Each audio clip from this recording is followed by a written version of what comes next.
ini di vlog pertama saya setelah kemarin saya bikin vlog perkenalan. Nah, hari ini saya pengen sharing terkait pengalaman saya sebagai pendatang baru di Belanda dan eh, tantangan psikologisnya ketika pindah di Belanda gitu. Jadi mungkin episodenya ini kita kasih judul Psychologist Insight gitu ya.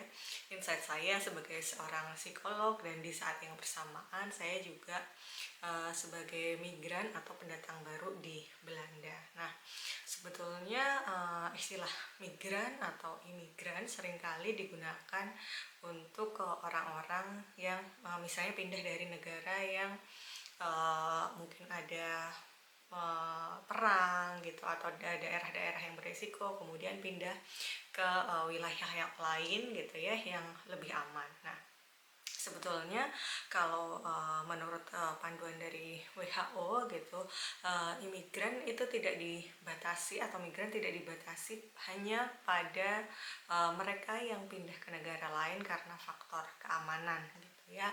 Bisa juga ini ada juga orang-orang yang pindah karena faktor ekonomi, misalnya ingin mendapatkan pekerjaan yang lebih baik. Kemudian mungkin ada juga yang pindah untuk sementara waktu, misalnya untuk keperluan belajar gitu, atau mungkin ada yang dari perusahaannya ditugaskan ke wilayah lain, ke negara lain gitu, atau sama seperti saya gitu yang kondisinya harus pindah karena ikut suami atau ikut pasangan. Nah, uh, gimana sih kita melihat uh, situasi gitu ya ketika kita harus pindah dari tempat dimana kita biasa tinggal, terus kemudian di negara baru gitu ya, harus pindah di negara baru. Nah, seperti juga perubahan-perubahan hidup yang kita alami gitu, perpindahan kita dari satu negara ke negara lain, dari negara asal kita ke negara baru, ini sebenarnya juga peristiwa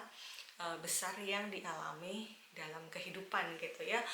Peristiwa lain yang besar mungkin yang dialami dalam kehidupan apa yang lain, misalnya pernikahan gitu, misalnya mungkin punya anak, atau punya pekerjaan baru dengan jabatan baru gitu. Nah, ini pindah ke negara yang lain, negara yang baru juga salah satunya adalah kalau kita bilang major life transition gitu ya. Ada transisi perubahan dalam kehidupan kita harus meninggalkan sesuatu yang kita cintai gitu, sesuatu yang kita udah terbiasa dengan itu gitu. Dan pada beberapa orang hal ini bisa membawa dampak positif gitu, dan pada beberapa orang yang lain hal ini juga bisa membawa dampak yang negatif. Nah, mau ini akhirnya berdampak positif atau negatif itu dipengaruhi oleh banyak faktor, baik dari faktor individu itu sendiri ataupun dari lingkungan di sekitarnya. Lingkungan di sekitarnya ini juga bisa dari lingkungan terdekat seperti pasangan, keluarga gitu, dan sampai juga ke lingkungan yang jauh lebih besar, misalnya pemerintah gitu ya. Salah satunya yang dapat berpengaruh itu adalah kebijakan pemerintahnya gitu, yang termasuk juga saya rasakan ketika datang di Belanda ini. Dari pemerintah memberikan fasilitas yang menurut saya sangat baik gitu ya untuk pendatang, untuk membantu mereka bisa berintegrasi gitu ya, bisa berpartisipasi di masyarakat gitu, bisa ikut terjun langsung di masyarakat, sehingga ini membantu kita untuk proses bertransisi gitu. Mungkin yang dari tadinya di negara kita sendiri, dari negara asal kita sudah punya pekerjaan, kita sudah punya support system yang bagus, lingkungan sosial yang bagus. Nah, ini dari pemerintah diberikan fasilitas, dan ini memang sudah diatur gitu ya kalau di pemerintah Belanda, bagaimana mereka memberikan fasilitas untuk pendatang-pendatang ini yang akan memudahkan mereka untuk berintegrasi. Nah, ini nama programnya sendiri kalau di Belanda ini namanya adalah Inburgering Examen. Jadi proses integrasi, proses transisi ini sendiri keberhasilannya dipengaruhi oleh begitu banyak faktor gitu ya. Dan tentu saja faktor dari dalam diri kita juga, kemauan kita untuk bisa berintegrasi ini juga sangat penting. Nah, sebenarnya gimana sih atau faktor apa saja yang bisa mendukung gitu ya. Yang pertama biasanya yang paling dibutuhkan adalah basic needs kita gitu.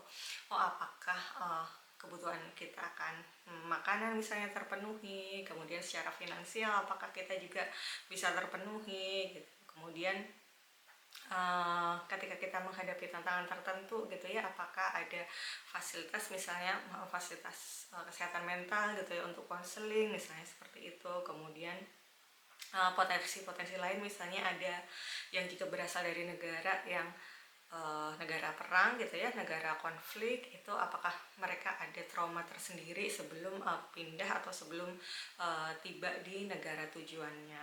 Nah, sama seperti ketika kita menghadapi stres gitu ya, uh, ketika berpindah ini juga sebenarnya adalah peristiwa yang menjadi stresor gitu ya, bisa menimbulkan stres tertentu, termasuk juga yang saya alami gitu. Nah, stresor ini sendiri gitu reaksinya bisa bermacam-macam gitu ya. Reaksinya bisa fight gitu ya, kita bisa mencoba menghadapi itu.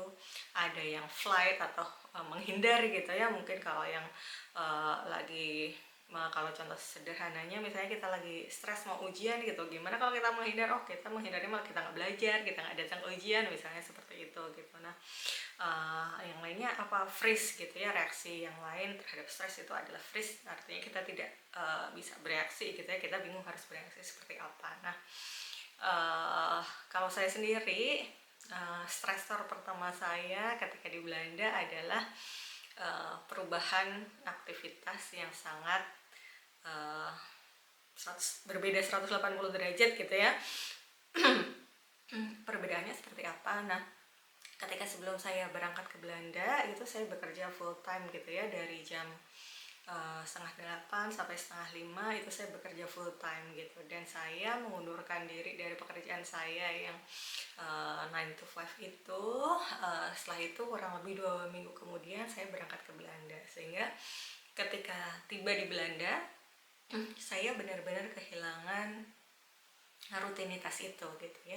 Benar-benar kehilangan yang biasanya saya bangun pagi, saya tahu harus ngapain, saya kerja seharian, setelah saya kerja seharian saya bisa istirahat gitu, saya bisa melakukan hal-hal yang saya sukai. Terus tiba-tiba ketika sudah pindah gitu ya ke Belanda itu, saya nggak kerja kantoran nih gitu. Dan yang saya lakukan adalah ya pekerjaan-pekerjaan yang di rumah gitu.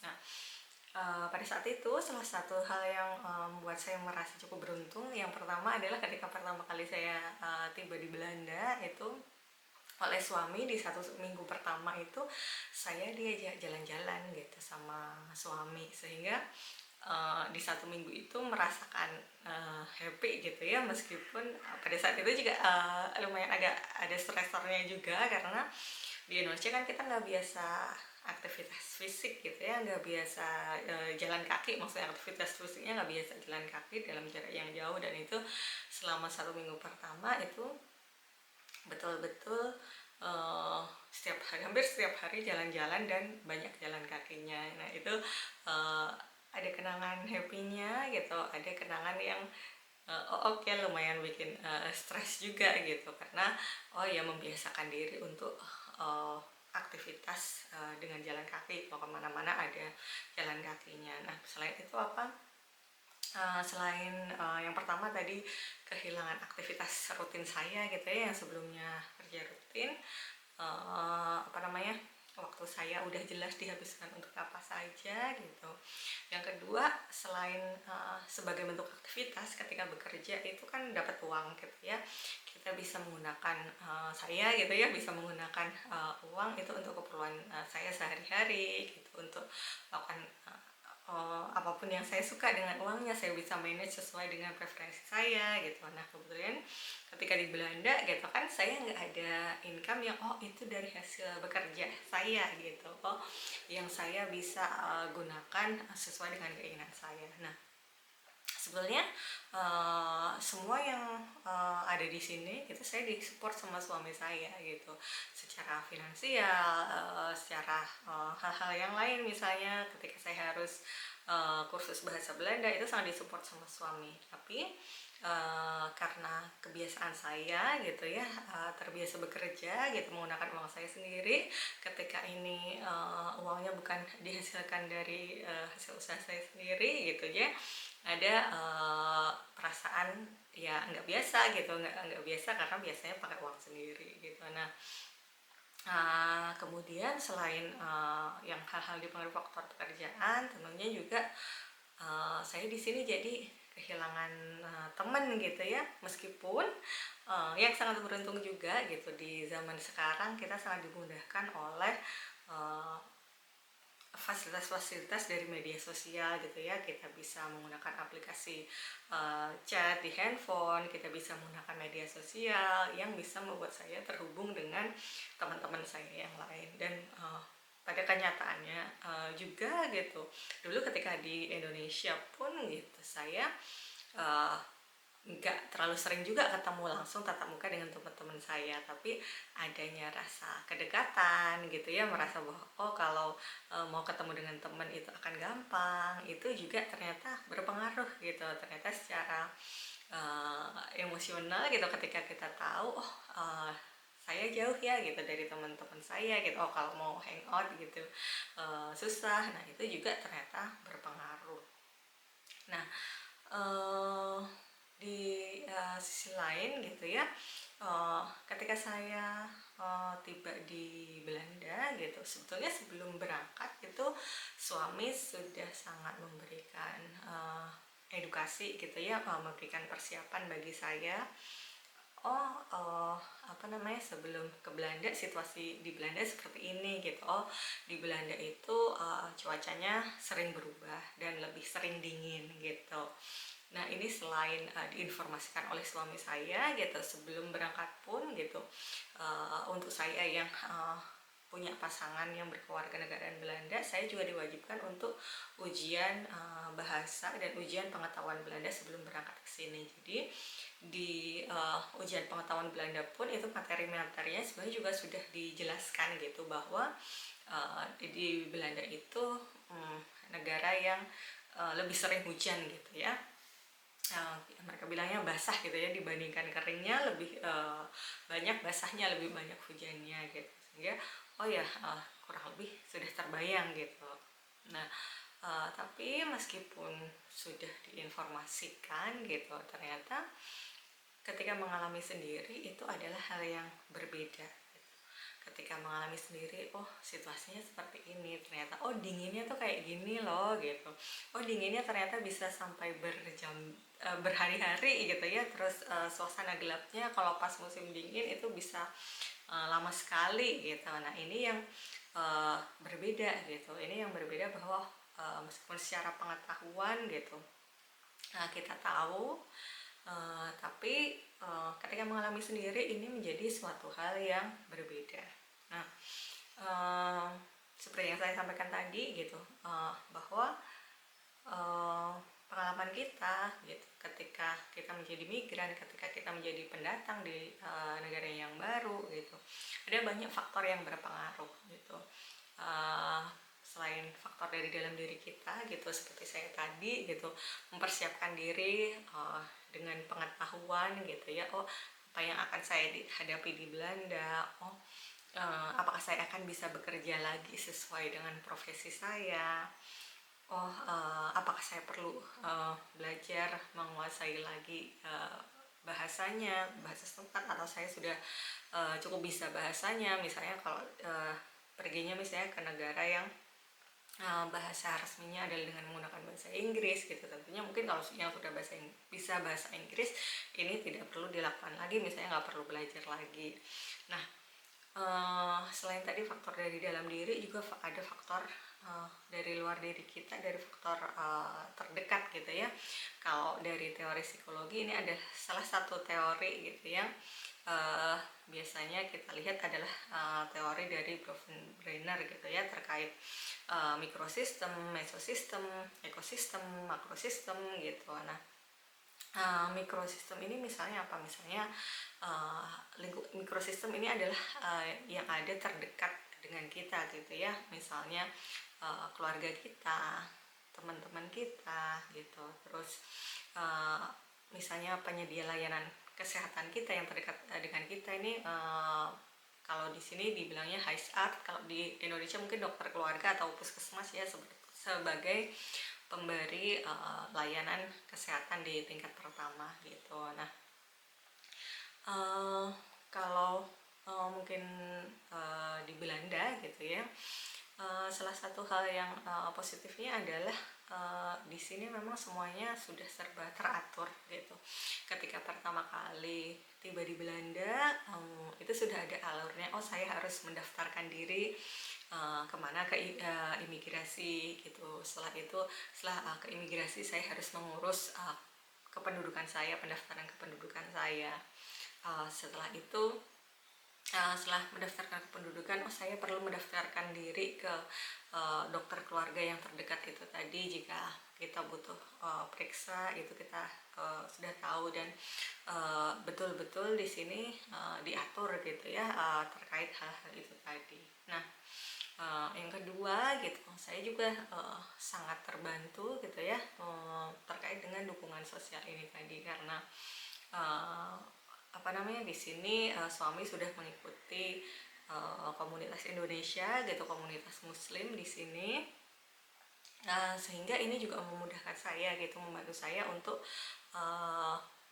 memiliki keterhubungan, mungkin ya, punya koneksi dengan Indonesia. Oh, saya masih punya teman di sini gitu, saya masih bisa ketemu dengan orang-orang Indonesia di sini, dan kalau kumpul gitu ya, ada makanan-makanan Indonesia, ini juga sangat membantu untuk saya gitu. Jadi ngerasa lebih terbiasa gitu, lebih nyaman, dan oh iya, saya setiap seminggu sekali ada kesempatan untuk ketemu dengan teman-teman baru gitu. Ini adalah salah satu faktor yang menurut saya juga cukup membantu. Nah, di sistem yang lebih besarnya gitu ya, di mesosistem, eksosistem, misalnya misalnya media sosial gitu ya, misalnya kalau dengar berita ada stigma misalnya terhadap pendatang dari negara tertentu di sini gitu, atau misalnya ada berita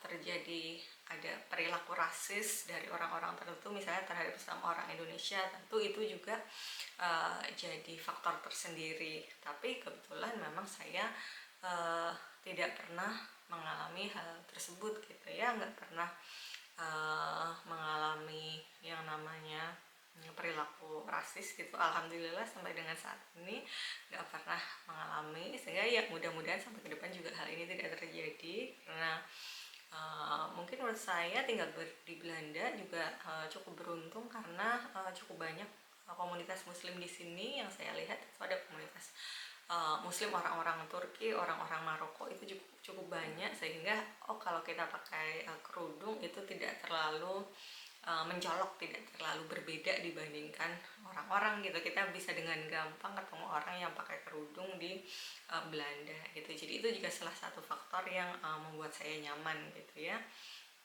Nah, kemudian yang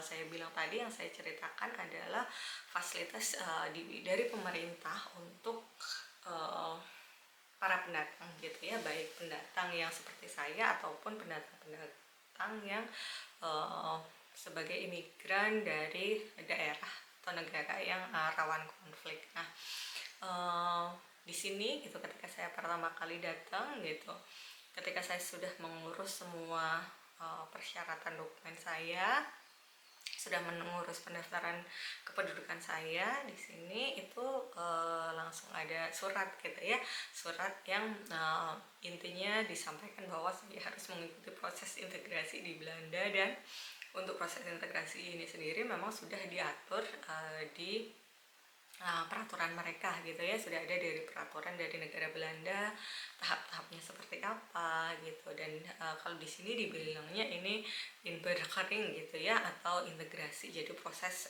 inburgering sendiri ini ada beberapa tahap gitu ya, prosesnya ada bermacam-macam, salah satunya untuk bisa menguasai bahasa Belanda. Dan salah satu hal yang bagus gitu, bahwa setiap individu gitu ya, setiap migran seperti saya itu berikan seperti ada satu orang konsultan yang di-assign gitu ya, yang diberikan tugas khusus untuk membantu dalam penyelesaian proses integrasi itu sendiri. Nah, selain ada konsultan, proses integrasinya ini sendiri juga ada trainingnya gitu ya, tidak hanya sekedar dikasih konsultan begitu saja gitu, tapi juga ada program-program trainingnya. Trainingnya ini ada yang berkaitan dengan training tentang kehidupan di Belanda gitu ya, tentang culture di Belanda. Oh, gimana sih culture untuk tinggal di Belanda itu seperti apa gitu. Kemudian selain culture tinggal di Belanda, itu juga ada latihan atau training untuk kita bisa mendapatkan pekerjaan gitu ya. Jadi kita benar-benar diajarin, oh yang penting dalam mencari pekerjaan itu apa aja, bikin CV seperti apa kelebihan dan kekurangan kita ya, betul-betul sama seperti cara kita gimana untuk mencari pekerjaan, tapi ini dalam bahasa Belanda gitu. Dan menurut saya ini sangat luar biasa karena semuanya sudah tersistem gitu, dan bahkan secara otomatis itu setiap 6 bulan gitu ya, kita diberikan surat yang menginformasikan progres kita gitu, perkembangan kita sudah sampai di tahap mana, misalnya dari beberapa tahap ini sudah berapa yang terselesaikan dan ada berapa kekurangan gitu. Nah, mungkin kalau dari cerita yang saya sampaikan tadi gitu ya, faktor yang sangat penting juga adalah adanya dukungan gitu dari orang terdekat kita. Mungkin kalau yang saya alami ini dukungan terutama ini didapatkan dari pasangan gitu. Nah, otomatis gitu ya, ketika kita meninggalkan keluarga kita, terus memang di sini nggak ada keluarga sama sekali, kita kayak tergantung betul-betul dengan pasangannya gitu ya. Nah, kalau di situasi seperti saya gitu, yang pertama sebelum berangkat itu juga sangat penting gitu ya, faktor preparedness atau kesiapan kita sebelum berangkat. Kita perlu tahu gitu apa yang akan kita hadapi di sini gitu. Kemudian seperti yang tadi saya sampaikan, misalnya saya tahu bahwa mungkin akan sulit bagi saya untuk bisa dapat pekerjaan sebagai psikolog ketika saya tinggal di Belanda, karena sebagai tenaga kesehatan gitu ya, sebagai psikolog klinis gitu, jika ingin bekerja di Zorach, di jasa gitu ya, di jasa kesehatan, pelayanan kesehatan itu sangat diperlukan penguasaan bahasa Belanda, sehingga pengetahuan ini membantu saya untuk menyiapkan diri. Oke, saya akan siap-siap untuk sementara waktu. Saya mungkin belum bisa dapat pekerjaan yang sesuai dengan latar belakang pendidikan saya, misalnya seperti itu gitu. Kemudian dapatkan info yang menyeluruh gitu ya. Yang menurut saya penting adalah dapatkan info yang menyeluruh, itu misalnya kayak tadi cuaca Belanda seperti apa, sistem misalnya kesehatannya seperti apa gitu, terus dari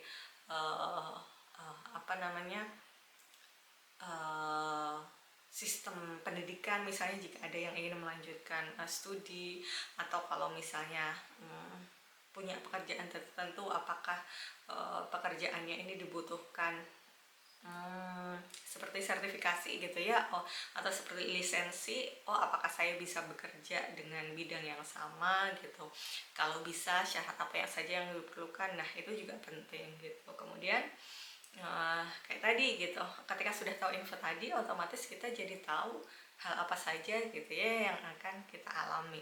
Misalnya kayak tadi, saya jadi tahu bahwa kalau saya tetap ingin jadi psikolog, saya harus menguasai level bahasa yang sekian. Artinya saya butuh waktu sekian lama untuk bisa menguasai bahasa ini. Dan setelah menguasai bahasa ini, saya butuh waktu berapa lama ya untuk bisa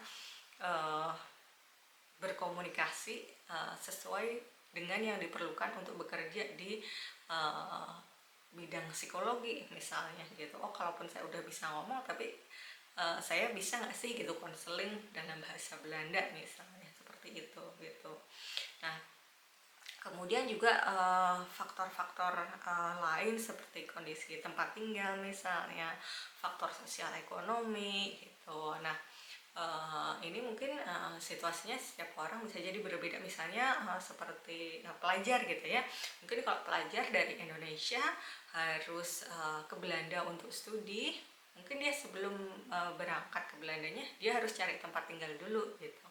Dan sedangkan situasinya di Belanda sedang ada kesulitan untuk rumah gitu ya, dan ini dialami tidak hanya oleh pendatang tapi juga untuk semua orang gitu. Atau mungkin kalau yang faktor ekonomi, misalnya kalau kayak yang saya datang dengan sponsor suami, oh iya, apakah nanti ketika saya belum dapat pekerjaan gitu, apakah suami akan bersedia support gitu ya, dengan hal-hal yang saya perlukan di sini, seperti misalnya kayak tadi, oh saya belum bisa kerja di sini gitu, belum bisa bekerja secara profesional menurut pekerjaan saya. Oh, artinya saya harus belajar dulu gitu, harus belajar bahasa dulu. Untuk belajar bahasa saya harus kursnya harus bayar. Nah, ini gimana, siapa yang bisa membantu saya gitu misalnya. Meskipun di Belanda juga kalau kita sebagai pendatang diperbolehkan untuk pinjam uang gitu ya, jadi memang diatur gitu, kita diberikan limit tertentu kalau yang membutuhkan support keuangan untuk bisa kursus, itu bisa disediakan dan resmi dari pemerintah, ada ketentuannya gitu.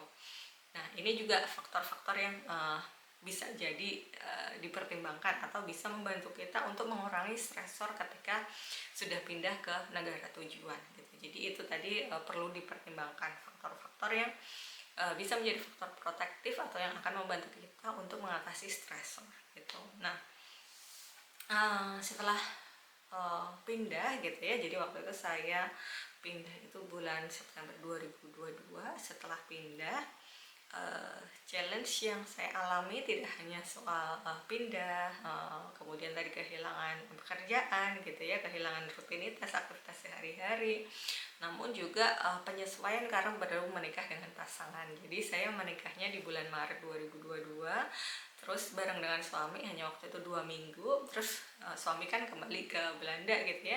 Setelah itu kami mengurus dokumen, baru 6 bulan kemudian saya bisa nyusul ke Belanda. Jadi ibaratnya penyesuaian saya tidak hanya karena saya pindah ke negara ini, tapi juga karena harus menyesuaikan diri dengan pasangan gitu. Nah, mungkin lain kali kita bisa juga sharing terkait gimana adaptasi saya di masa-masa awal pernikahan gitu ya, meskipun sekarang juga masih banyak hal yang perlu diadaptasi gitu ya, dan saling belajar dengan pasangan. Nah, kemudian tadi selain challenge ya, kita menyadari challenge apa saja gitu, kita juga perlu menyadari strength dan weakness kita gitu ya.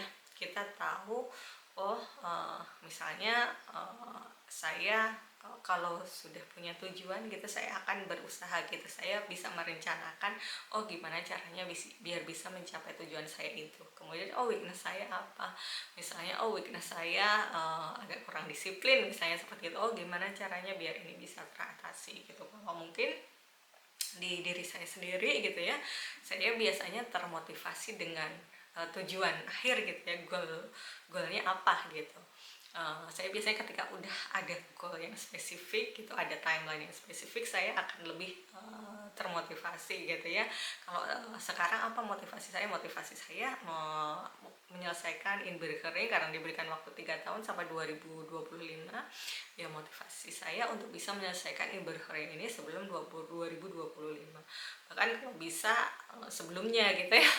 Jangan sampai mepet, karena itu pun juga sudah diatur kalau misalnya lewat dari deadline-nya itu akan ada dendanya, kurang lebih seperti itu gitu. Nah, ini yang kita juga perlu menyadari, kelebihan saya apa, kekurangan saya apa, sehingga kalau saya mau pindah ke negara tertentu gitu, saya tahu nih gimana saya bisa mengolah weakness saya itu gitu. Dan kemudian support dari orang terdekat seperti yang saya sampaikan tadi, support dari pasangan, dari keluarga, dari teman-teman dekat misalnya, itu juga akan sangat membantu kita gitu, bahwa ketika saya di sini belum dapat kerja gitu, suami support 100% dengan apapun kebutuhan saya selama di sini gitu.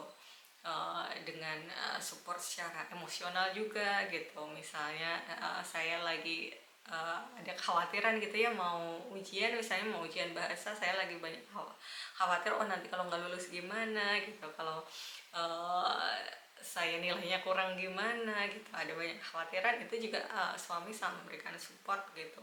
Itu yang membantu saya melewati masa-masa, oh ya, ketika ada hal-hal yang dikhawatirkan itu ada yang membantu saya gitu, nggak hanya diri saya sendiri yang mencoba mengatasi gitu, tapi ada juga support dari suami.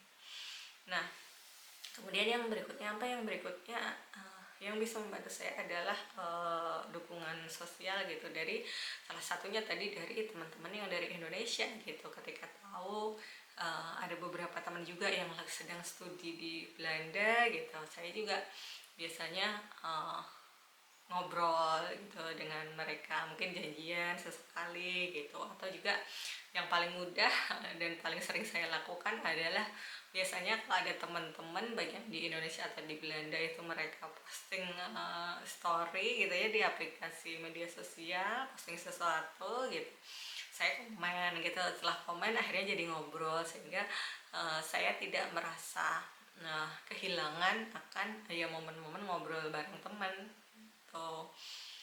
Nah, yang terakhir tadi, faktor yang menurut saya juga sangat membantu saya adalah itu tadi, fasilitas dari pemerintah untuk proses integrasi tinggal di Belanda. Itu proses integrasi dan dibantu dengan step-stepnya yang cukup jelas gitu, dengan diberikan timeline khusus, kemudian ada konsultan khusus yang ditugaskan untuk membantu kita gitu ya, memfasilitasi kita kalau kita butuh konsultasi, butuh bantuan tertentu gitu mungkin, dan membantu juga untuk jadi reminder kita gitu ya, jadi reminder, apa namanya, setelah misalnya setelah 1 tahun, setelah 6 bulan di sini tuh saya sudah mencapai apa sih gitu, saya udah sampai di titik mana dan saya perlu melakukan apa lagi gitu. Nah, mungkin itu gitu ya, insight dari saya dari awal pindah di sini gitu, terus kemudian apa aja yang saya alami di sini. Mungkin nggak begitu detail, kalau misalnya nanti teman-teman ada yang pengen ditanyakan atau ada hal spesifik yang ingin diketahui, boleh silahkan gitu. Nah, mungkin nanti lain kali juga saya sharing secara khusus, baik terkait proses inburgering, tes inburgering sebelum berangkat ke Belanda gitu ya, untuk bisa bahasa Belanda A1 seperti apa, terus kemudian mungkin mengurus persyaratan-persyaratan di sini, terus kemudian setelah tiba di Belanda proses administrasi dokumentasinya seperti apa gitu. Nanti juga akan saya sampaikan mungkin tips-tips belajar apa gitu yang saya lakukan di sini gitu. Nah, nanti saya juga akan coba sharing dengan teman-teman. Mungkin insight saya sebagai migran yang tinggal di Belanda selama 1,5 tahun ini itu saja. Kalau misalnya nanti ada challenge lain yang saya hadapi atau tips-tips lain, kalau misalnya nanti saya pas ketemu dengan teman-teman saya dan mereka berkenan berbagi gitu, nanti akan saya juga coba share dengan teman-teman. Oke, makasih atas waktunya teman-teman dan bersedia mampir di channel ini, bersedia ngikutin sampai akhir. Gitu aja, selamat sore teman-teman, dadah.